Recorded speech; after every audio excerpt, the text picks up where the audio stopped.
Welcome to Missing Persons Case Files, a place where the gone are not the forgotten. What's happening in the forests of North America? How are so many people disappearing only to have their remains found much later, or in many cases, not at all? Are the predators to blame? Giant hair-covered beasts? Or even more terrifying, us as humans? Maybe it's both. Maybe it's neither. These are just a few of the questions we'll look to uncover here on the Missing Persons Case Files.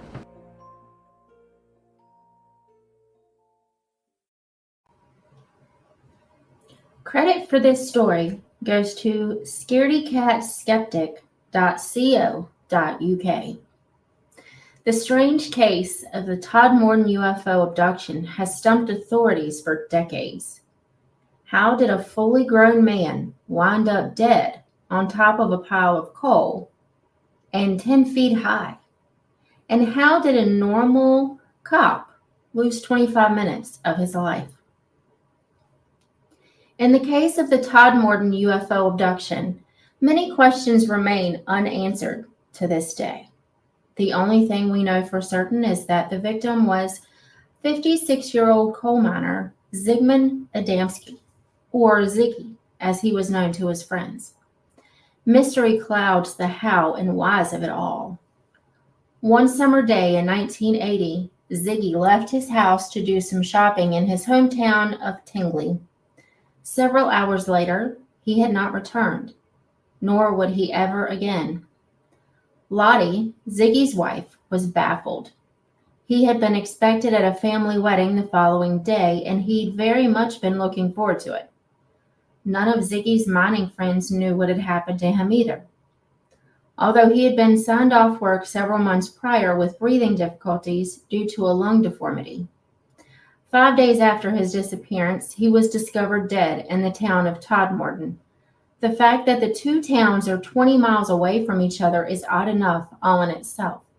However, the circumstances surrounding how the body was found are nothing if not bizarre. On the 11th of June, local Todmorden police officer PC Alan Godfrey was sent out to investigate reports of a body lying on top of a 10-foot pile of coal beside a railway line. When he managed to get to the top to see what was going on, Alan noted that the dead man was dressed in a suit. Yet there were some things that struck the young policeman as odd, not least that the body had hardly any coal on it. Despite the smart attire, the body was missing a shirt, his watch, and his wallet. Anything that could have easily identified this person was strangely absent, and there was a look of abject terror plastered on this dead man's face. Alan Godfrey is noted as saying, "Those eyes were staring up at me. I was looking down on him from a foot away. Those eyes sent a shudder down my spine. They were wide open. He had a look of someone who had seen something or someone that had scared him to death." Further inspection revealed that the dead man had strange oval-shaped burn marks all over his head, his neck, and his shoulders. It was all very dark. Alan also found that the body was covered in an unidentifiable substance. This kicked off the theory of the Todmorden UFO abduction. James Turnbull, the coroner in the Todmorden UFO abduction case, was as baffled as Alan had been. He was unable to identify the strange substance, but said that it appeared as if the dead man's burns had been treated with some sort of ointment.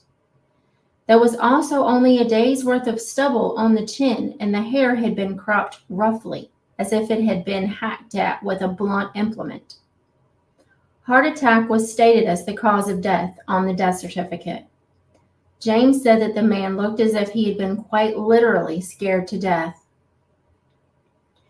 It was also evident that Ziggy hadn't died on top of that coal heap, but had been placed there. There was very little coal dust on him, but there was no evidence of the coal having been disturbed either. It was impossible that the ill man had clambered up slippery loose shale in the rain without getting himself dirty or causing part of this pile to collapse. He had been placed there. Given that there were no footholds in the coal, it seems that nobody could have carried Ziggy up there either, which leads to the conclusion that he was lowered down by something. But for what reason, nobody really knows.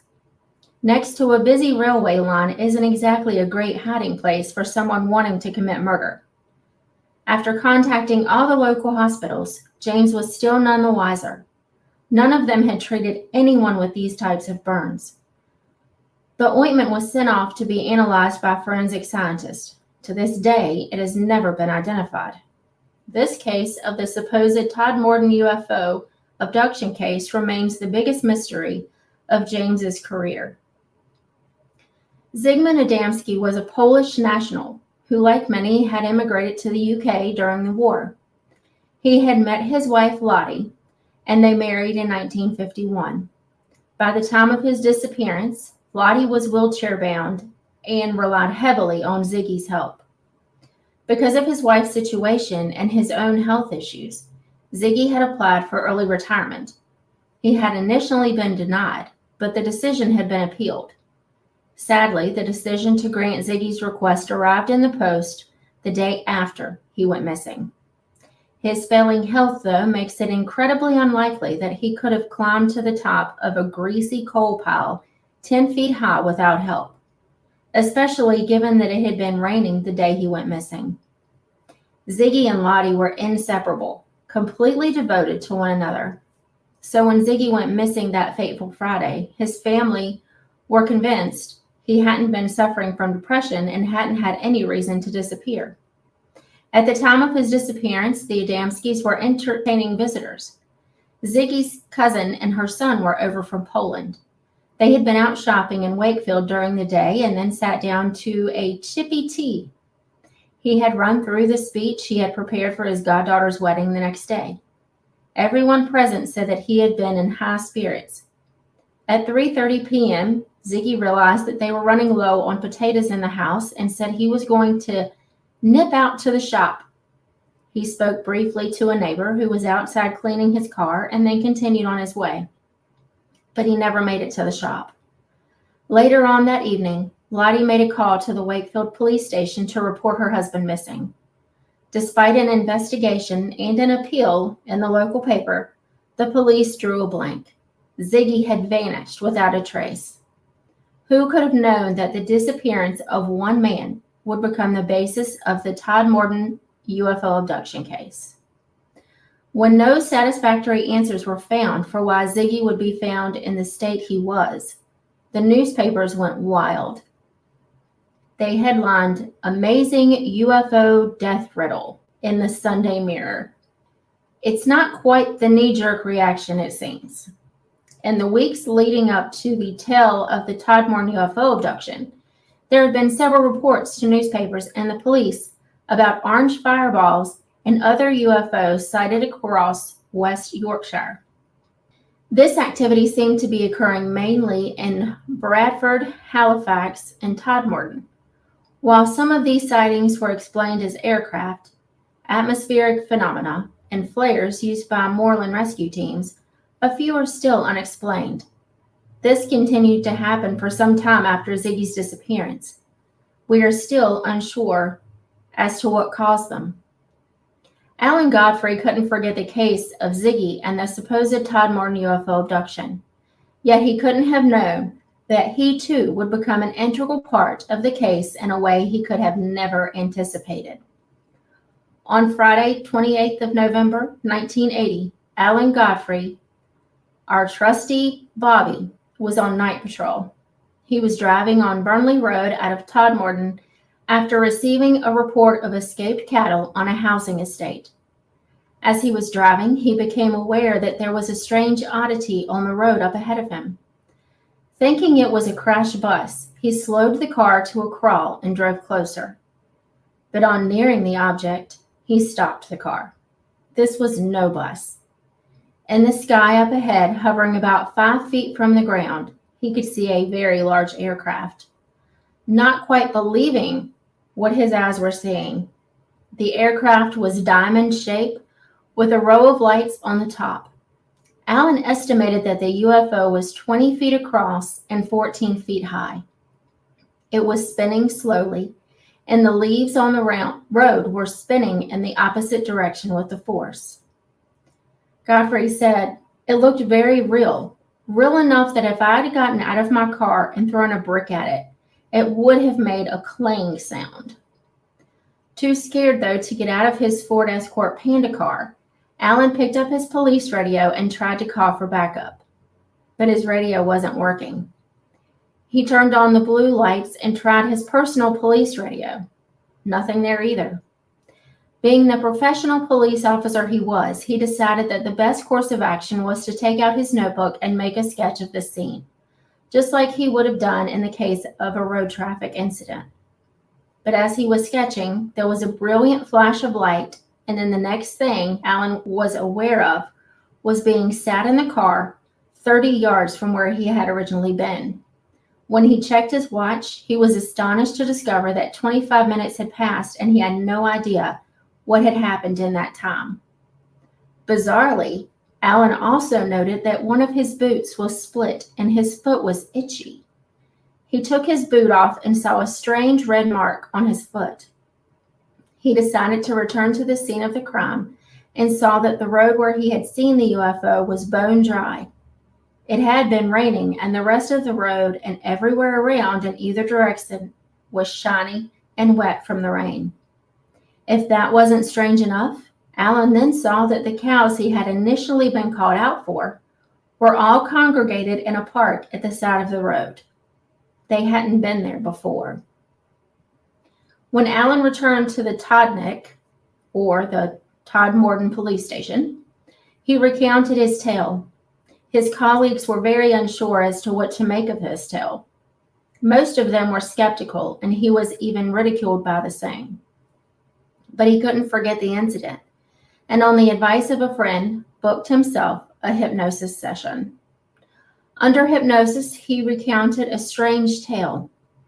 After the flash of bright light, Alan said that he woke up in a strange room surrounded by small creatures that he was unable to identify.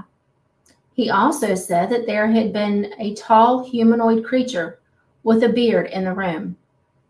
When he told his colleagues of this new development, he was disappointed to find that he was openly laughed at. He decided not to talk about it anymore. Convinced as he was that something very odd had happened to him on that road, he didn't want to discredit himself.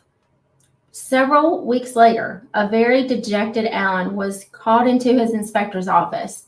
On entering, Alan saw a man in a dark suit and was told that he shouldn't ask questions. All he was told was that this man was from the ministry. The man from the ministry opened a folder, and Alan was surprised to see that the sketch of the UFO from his notebook was in this folder. Why did this person have his drawing?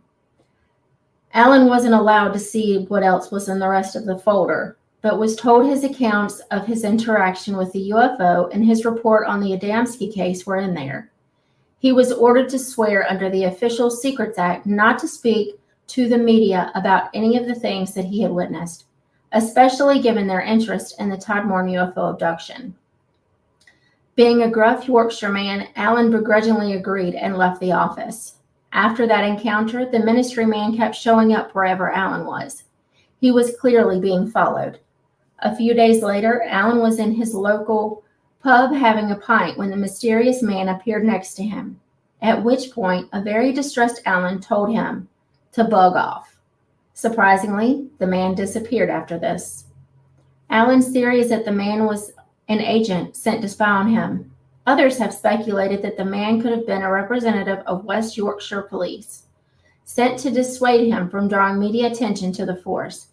They had received quite a lot of negative attention already on the account of their incompetence in the Yorkshire Rip case. Shortly after 1980, Alan left the police force.